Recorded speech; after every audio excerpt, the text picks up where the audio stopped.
স্বাধীনতার ৫৫ বছর।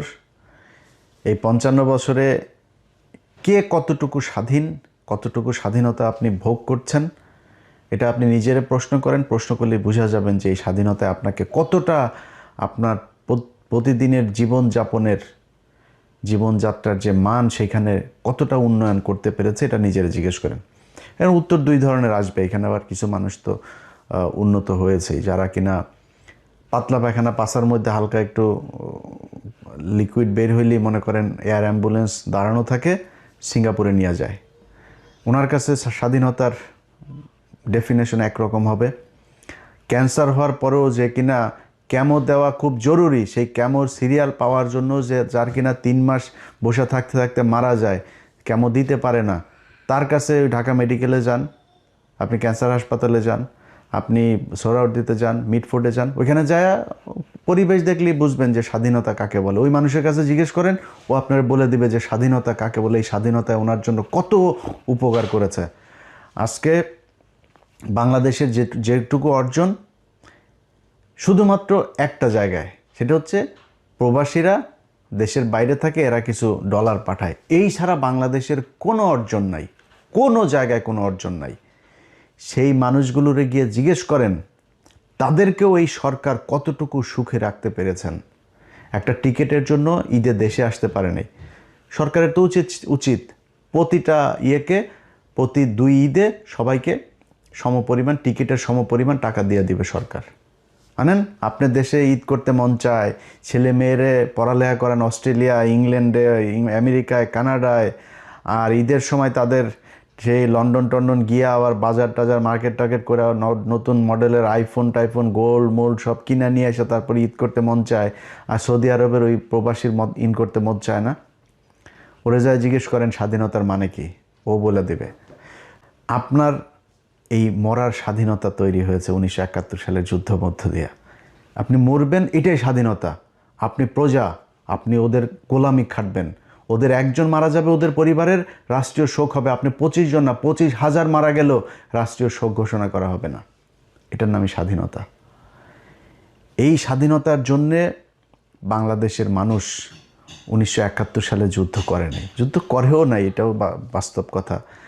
এখন আপনি ওদেরকে বলবেন, ধরেন স্বাধীনতা এই যে এটা নিয়ে যে বিশাল আকারে সবচেয়ে বেশি করে আওয়ামী লীগকে জিজ্ঞেস করেন, তোর আব্বা বলেছিল তাজউদ্দিন নাকে তেল দিয়ে ঘুমাও, 27 তারিখ হরতাল। 1971 সালে 27 তারিখ হরতাল হওয়ার কথা ছিল। তাজউদ্দিনের মেয়ের লেখা বই, ভাই আপনি আমারে বিশ্বাস করার দরকার নাই, আপনারও আমি বিশ্বাস করব না। সো আমরা 71-এর ওগুলো নিয়েই, যারা ওই সময়ের মানুষ তাদের কথা যা বলেছে তাদেরকে নিয়েই শুনব। এই শেখ মুজিব সেদিন পাঞ্জাবি ইস্ত্রি করে সুটকেস গুছায় তারপরে পাকিস্তানিদের সাথে চলে গিয়েছিল। এই মুক্তিযুদ্ধের ইতিহাস নিয়ে শেখ মুজিবকে বানানো হয়েছে জাতির পিতা, আর জিয়াউর রহমানকে বানানো হয়েছে স্বাধীনতার ঘোষক। জিয়াউর রহমান স্বাধীনতার ঘোষক ছিল, এটা সত্যি কথা, কিন্তু এইটারও আবার আওয়ামী লীগ মিথ্যা বানিয়েছে। অতএব এই ইতিহাসের কোনোটাই সত্যি না। সত্যি যে ইতিহাস, সেটা যদি নাকি করতে চাইতো তাহলে 55 বছরে করা সম্ভব ছিল। প্রতি বছর একটা মন্ত্রণালয় করা হয়, বালযুদ্ধ মন্ত্রণালয়। এই বালযুদ্ধ মন্ত্রণালয়টাকে আপনার একজন মন্ত্রী দেয়, প্রতিমন্ত্রী, উপমন্ত্রী, সচিব, উপসচিব, যুগ্ম সচিব, সচিব দিয়া বিশাল একটা অফিস নিয়ে সচিবালয় তারা দখল করে আছে। সেই মুক্তিযোদ্ধা মন্ত্রণালয় 55 বছরে আজ পর্যন্ত আমাদেরকে বলতে পারে নাই কতজন মানুষ মারা গিয়েছিল, কতজন মুক্তিযোদ্ধা, কারা আসল মুক্তিযোদ্ধা, কারা আসল রাজাকার, কিচ্ছু না। এটা একটা ব্যবসা। এই ব্যবসা করে বিএনপি আসলে বিএনপি খায়, আওয়ামী লীগ আসলে সবচাইতে ব্যবসা করে খায়। এই ব্যবসা করার জন্যই এই মুক্তিযোদ্ধাটাকে আমাদের সামনে এইভাবে দাঁড় করে রাখা হয়েছে। আর পাকিস্তানের সাথে আমাদের সম্পর্কটা সারা জীবন যেন খুব খারাপ থাকে এই জন্য গাঁজাখুরি এক গল্প, 2 লাখ আপনার এই মহিলাদেরকে করা হয়েছে, রেপ করা হয়েছে। ওরে বাবা রে বাবা, পাকিস্তানিরা তোমাদেরকে চোদে না, সরি, লাগায় না তোমাদেরকে। তো ওইখানে আরেক হলো কি, 30 লাখ মানুষকে হত্যা করেছে। এই 2 বাল দিয়া মানুষকে বিশাল আকারে একটা মধ্যে ফেলে রেখেছে। এটার কারণ কি? এটার কারণ হলো বাংলাদেশ যেন সারা জীবন ইন্ডিয়ার পায়ের তলে থাকে, কোনোদিন পাকিস্তানের সাথে ভালো সম্পর্ক না হয়, ইন্ডিয়ার ওই পাশে যেন না যাইতে পারে কোনোদিন। যাই করবে আপনার পররাষ্ট্রনীতি, আপনার অর্থনীতি, আপনার সংস্কৃতি যা যা আছে সব কিছু কন্ট্রোল করবে ইন্ডিয়া।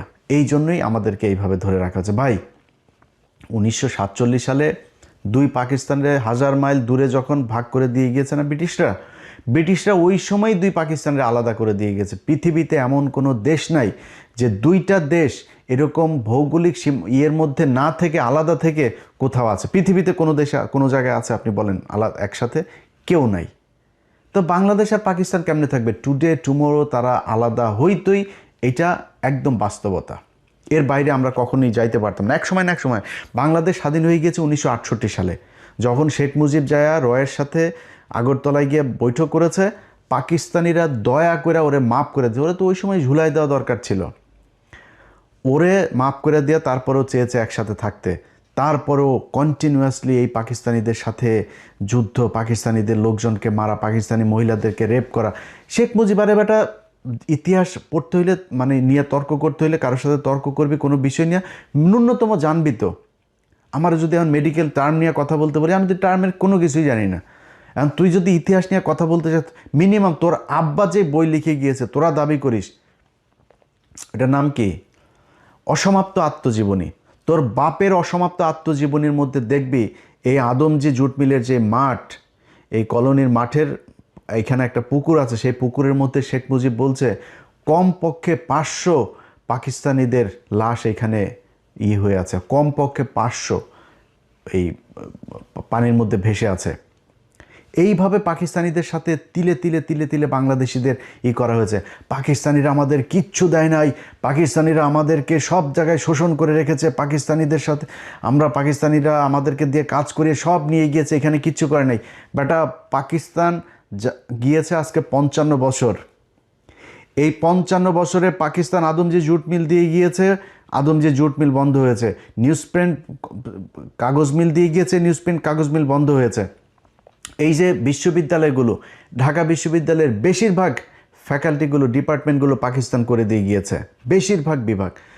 রাজশাহী বিশ্ববিদ্যালয় পাকিস্তানের করা, রংপুর মেডিকেল এবং রংপুর বিশ্ববিদ্যালয়, সিলেট ওসমানী মেডিকেল পাকিস্তানের করা, ময়মনসিংহ মেডিকেল পাকিস্তানের করা, চিটাং মেডিকেল পাকিস্তানের করা, এই যে কমলাপুরটা পাকিস্তানের করা, এই যে সংসদ ভবনটা পাকিস্তানের করা। স্বাধীনতার অর্জনের মাত্র 2 বছর আগেও যখন খুব তিক্ত সম্পর্ক, তখনও পাকিস্তানিরা এখানে জাহাঙ্গীরনগর বিশ্ববিদ্যালয়টা করে গিয়েছে 1969 সালে। গুগলে সার্চ দিয়ে দেখ এই জাহাঙ্গীরনগর বিশ্ববিদ্যালয় কবে প্রতিষ্ঠিত হয়েছে। সবগুলো বিশ্ববিদ্যালয় দিয়ে সার্চ দিয়ে দেখ, দেখবি যে যেই 23 বছরের বঞ্চনা গাঞ্ছনার ইতিহাস এগুলি শোনায় এই বালের কথা, এই পাকিস্তানিরা এই 23 বছরে এই জিনিসগুলো করে দিয়ে গিয়েছে। যদি না হইতো বালটাও হইতো না। 1974 সালে খালি এই চারুকলাটা হয়েছে, এর বাইরে আজ পর্যন্ত না হয়েছে কোনো নতুন বিশ্ববিদ্যালয়, না হয়েছে ফ্যাকাল্টি। এইটার নামই বাংলাদেশের স্বাধীনতা। এই বালের গান শোনায় ভাই আপনি বলবেন যে হ্যাঁ ওরা আমাদের শোষণ করার জন্য এখানে, এই জাহাঙ্গীরনগর বিশ্ববিদ্যালয় এখানে করেছে পাকিস্তানের লোক এসে পড়ার জন্য, তোর লোকেরা শিক্ষিত করার জন্য এগুলো বানিয়েছে, তারা করেছে এগুলো। এই যে পিজি হাসপাতালটা, এই পিজি হাসপাতাল, ঢাকা মেডিকেল হাসপাতাল লেক, ওইখানে দেখবি যে পাকিস্তানি ডাক্তারদের কি অবদান, কি করে গিয়েছে তারা এই হসপিটাল। এটা তো 500 বেডের ছিল এক সময়, পরে 1800 বেড। এগুলো কারা করেছে? এই পিজি হাসপাতালের বঙ্গবন্ধু বিশ্ববিদ্যালয় কারা করেছে? পাকিস্তানিরা করেছে।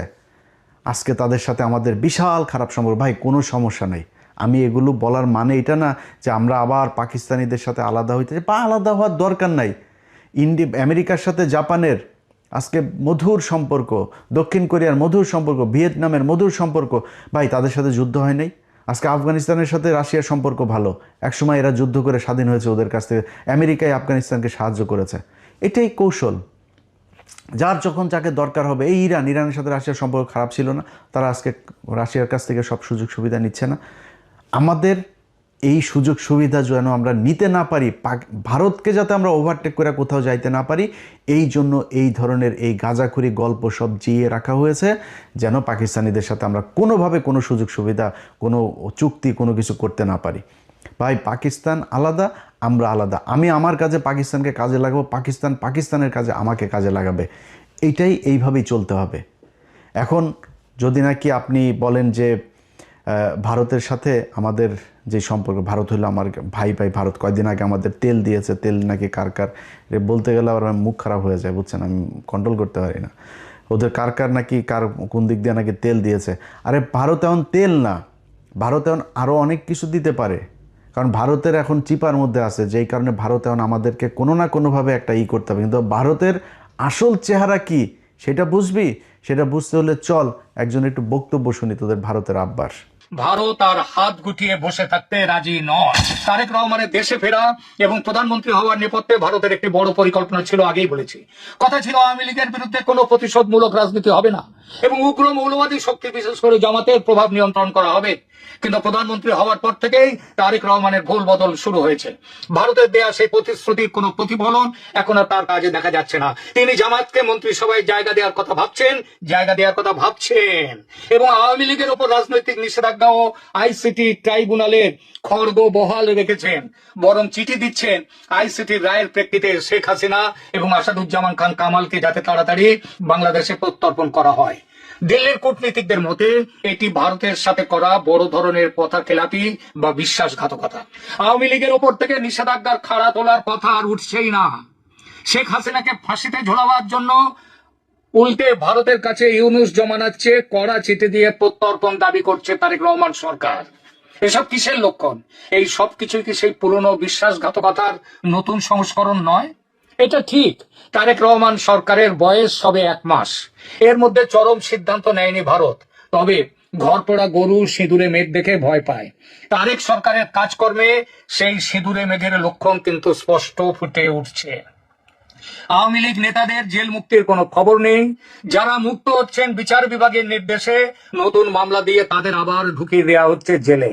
এই যদি বিএনপির গণতন্ত্র রক্ষার আসল ছবি হয় তাহলে সন্দেহ জাগেই। আর ঠিক এই কারণেই হয়তো এবার ভারত আর কোনো বিশেষ দূতের অপেক্ষা না করে অজিত ডোভালের মাধ্যমে সরাসরি 1 মাসের ডেডলাইন দিয়ে দিয়েছে। ভারত তার সাথে কথাবার্তা বলে শুধু কয়েকটি শর্তে, কয়েকটি বিষয়ে কেবল একমত হয়েছিল, কথা নিয়েছিল তারেক রহমানের কাছ থেকে। তাদের মধ্যে 1, ভারতের উত্তর পূর্বাঞ্চলের বিচ্ছিন্নতাবাদীদের যেন বাংলাদেশের মাটি ব্যবহার করতে দেয়া না হয়। 2, দেশে ইনক্লুসিভ রাজনীতি যেন ফিরিয়ে আনা হয়, অর্থাৎ আওয়ামী লীগকে সরকারি নিষেধাজ্ঞা থেকে মুক্ত করা যেন হয় এবং একই সঙ্গে ক্রাইম ট্রাইব্যুনালের অন্যায্য অবৈধ বিচারকে আইন বিরুদ্ধ বলে ঘোষণা করে সেই বিচারকে বাতিল করা এবং 3, সরকারে কোনোভাবেই চরমপন্থী বা মৌলবাদী শক্তি যেমন জামায়াতের সরাসরি অংশগ্রহণ থাকবে না। ভারতের এই 3 শর্তে সহমত হলে তারেক দেশে ফেরেন এবং ভারত সব রকমের সহযোগিতা দিয়ে তারেকের জয়ের পথ প্রশস্ত করে।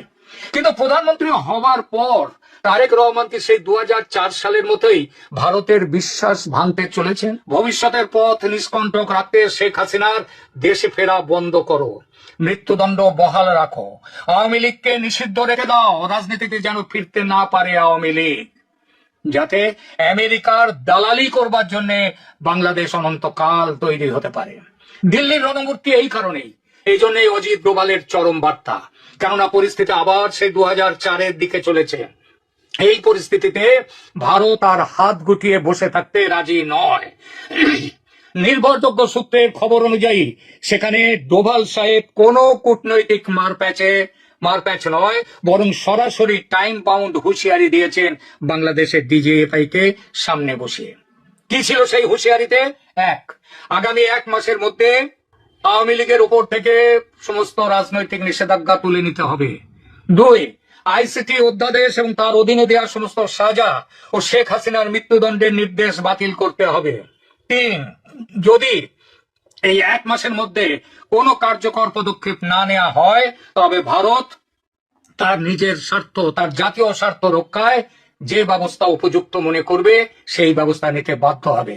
এই হুঁশিয়ারি শুধু কথার কথা নয়, ভারতের নিরাপত্তা বিশ্লেষকরাও বলছেন জামাতের উত্থান মানেই ভারতের উত্তর পূর্বাঞ্চলের অস্থিরতা তৈরি করা। ভারত কোনোভাবেই তার প্রতিবেশী রাষ্ট্রে পাকিস্তান ঘেঁষা কোন মৌলবাদী শক্তি, যে শক্তি বাংলাদেশের স্বাধীনতার শত্রু, তাদেরকে সহ্য করবে না। ভারত স্পষ্ট বলেছে সংসদে বিএনপির একক সংখ্যাগরিষ্ঠতা আছে, তবুও জামায়াতকে মন্ত্রী করার কথা উঠছে কেন? পুরনো ভালোবাসার টান, আমেরিকার চাপ, বাংলাদেশ যেন মনে রাখে আমেরিকার সমস্ত হুমকি উড়িয়ে দিয়ে 71-এ ভারতের ফৌজ স্বাধীন করেছিল বাংলাদেশকে। আজ দরকার হলে ভারতের ফৌজ উপযুক্ত ব্যবস্থা নিতে এবারও পিছিয়ে আসবে না। এই হইল ভারতের বন্ধুত্ব। এটার শুরু আজকে থেকে না, সেই 1971 সালের 16ই ডিসেম্বর থেকে শুরু করে আজকে পর্যন্ত ভারত কখনো মানতেই পারে নাই যে বাংলাদেশ একটা স্বাধীন রাষ্ট্র। তারেক রহমান তার কথা না শুনলে সে এখানে সোলজার পাঠা, সোলজার পাঠা, তোরা সোলজার পাঠা, বাংলাদেশে পাঠা, ইস্ট পাকিস্তান ওয়েস্ট পাকিস্তান, দুই পাকিস্তান মিলা বাম্বু লাগাবে, পাঠা তোরা, যদি ক্ষমতা থাকে তাহলে বাংলাদেশের সোলজার পাঠা, ন্যাংটা বানায় ছেড়ে দিবে। বাংলাদেশের প্রতিটা মানুষকে শুধু একটা কথা বলি ভাই, কথা খুব খারাপ লাগতে পারে, চেতনায় আবার পাশে আগুন লাগতে পারে অনেকের, এই বাংলাদেশ যেদিন আক্রান্ত হবে সেদিন সবার আগে পাকিস্তানি ভাইয়েরা এসে আপনার পাশে দাঁড়াবে, এটা গ্যারান্টি দিলাম। আমি জীবিত থাকি অথবা মৃত থাকি, একটা কথা বললাম, Pakistan will be the first country আপনারে সাপোর্ট করার জন্য। অতএব পাকিস্তানের সাথে ভাই আমাদের কৌশলগত ভালো সম্পর্ক থাকতে হবে, তাদের সাথে আমাদের অস্ত্রের চুক্তি থাকতে হবে, মিলিটারি চুক্তি থাকতে হবে, বাণিজ্যিক চুক্তি থাকতে হবে, পাকিস্তানের সাথে সব ধরনের চুক্তি থাকতে হবে। যদি না হয় তাহলে এরা সারা জীবন আমাকে এইভাবে এই ধরনেরই করে যাবে। তারেক রহমান যেই কথাগুলো আমরা এর আগে আনন্দবাজারেও শুনেছি, এই ব্যক্তিও যেই কথাগুলো বলল, আপনি চুক্তি করে এসেছেন, যদি কৌশল হয়ে থাকে, 111-এ খালেদা জিয়াকে অফার দেওয়া হয়েছে, খালেদা জিয়া বলেছে না আমি 111-এর এদের কোনো কিছু বৈধতা দিব না, পরে শেখ হাসিনাকে বৈধতা, এই প্রণব মুখার্জি তার বইতে লিখেছেন। তো আমরা ধরে নিলাম আপনি কৌশল করেই তারপরে তাদের সাথে মিলেমিশে এসেছেন, এবং আমরা এখনও পর্যন্ত, আমি আমার কথা বলি, আমি কিন্তু এখন পর্যন্ত আপনার প্রতি আমার যথেষ্ট সম্মান আছে তারেক রহমান। আপনার কিছু বিষয় আমি জানি, যে বিষয়গুলোর কারণে আমার বিশ্বাস যে আপনি কোনো দিন শেখ হাসিনা হবেন না, জিয়া পরিবার কখনো শেখ পরিবার হবে না, এই বিশ্বাসটা আমার আছে। এবং আপনি ঠিক সময় মতো, বিশেষ করে গত 2 দিনে জেনারেল মাসুদ এবং জেনারেল ওর আরেকজন কি মামুন খালেদ, দুইজনকে ধরার পরে আমার ভেতরে সেই বিশ্বাসটা আরও বেশি জন্মেছে যে আপনি এক এক করে সব কটাকে ধরবেন। এবং আপনারা একটা জিনিস বলে রাখি, তারেক রহমান, পৃথিবীতে কেউ সারা জীবন বাঁচে না, আপনাকে যেতে হবে, আমাকেও যেতে হবে। যদি সারা জীবন মানুষের মনে থাকতে চান আপনার বাবার মতো, তাহলে শুধু একটা কথা বলবো যে কিচ্ছু করার দরকার নেই ভাই। আপনি দুর্নীতি করেন, টাকা পয়সা নিয়ে লন্ডনে পাঠান, আপনি আবারও আপনি এই আওয়ামী লীগের মতো করেই প্রচুর টাকা পয়সা নেন, কোনো সমস্যা নেই ভাই। খালি ইন্ডিয়ার বিরুদ্ধে আমাদের একটা জায়গায় দাঁড় করায় দিয়ে যাবেন, যেটা আমরা ইউনুসের কাছে চেয়েছিলাম, ইউনুস করে নাই। আপনার কাছে আমাদের প্রত্যাশা থাকবে এই কাজটা খালি করে দেন। আপনার যে কোনো বিপদে, এই দেশের যে কোনো বিপদে বাংলাদেশের 18 কোটি মানুষ এক হয়ে আপনার পাশে দাঁড়াবে। ভারতে আসতে দেন, দেখি ওরা আমাদেরকে কি করে নিয়ে যায়। খালি আমাদের কিচ্ছু লাগবে না ভাই, আমাদের খালি এই আপনার এই আকাশ নিরাপত্তা ব্যবস্থাটা আমাদের করেন, যাতে আমরা আমাদের ইন্টারসেপশনের এই কাজগুলো যাতে আমরা খুব ভালোভাবে করতে পারি। ওদের আকাশ দিয়ে যদি ওরা আমাদের কিছু করতে না পারে, ওরা মাটিতে নামে আমাদের কিছু করতে পারবে না। সারা জীবন যুদ্ধ করলেও ইন্ডিয়ানরা আমাদের সাথে যুদ্ধ করে পারবে না, এই সাহস ওদের নাই। আর সেই সাথে আমাদের যা লাগে, অস্ত্র লাগে, যা লাগে, সেটা ভাই আপনাদের মানে এই আল্লাহকে সাক্ষী রেখে বললাম, যদি পাকিস্তান সবার আগে আপনার পাশে না দাঁড়ায় এসা, আমি যদি জীবিত থাকি সেদিন আমার জুতার গলা নিয়ে আপনাদের সামনে এসে হাজির হব। অতএব এরা যেই হুমকি ধমকি যা দিচ্ছে, আপনি এটাতে বিচলিত না হয়ে আপনার ওদের সাথে আপনাকে চোখে চোখ রেখে একটা পর্যায়ে গিয়ে কথা বলতে হবে। আপনার যতটুকু কৌশল অবলম্বন করা দরকার আপনি করেন, কোনো সমস্যা নাই। আপনাদের সামনে ভিডিওতে আজকে আমি কথা দিলাম যে বাংলাদেশ যদি ভারতের সাথে যুদ্ধ হয় এবং এই বর্তমান সরকার যদি বাংলাদেশের মানুষের পক্ষে থাকে, আমি যদি নাকি ওই দিন ফ্লাই করে বাংলাদেশে না যাই, তাহলে আমার সারা জীবন আপনি যা মনে চায়, ভীতু, কাপুরুষ, খারাপ, বজ্জাত, মানে বেঈমান, মুনাফেক, যা মনে চায় বলেন, সেদিন যদি আমি দেশে না যাই। কিন্তু ওই সরকারকে, আমার দেশের ওই সময়ের সরকারকে ইন্ডিয়ার বিরুদ্ধে যুদ্ধে অংশ নিতে হবে।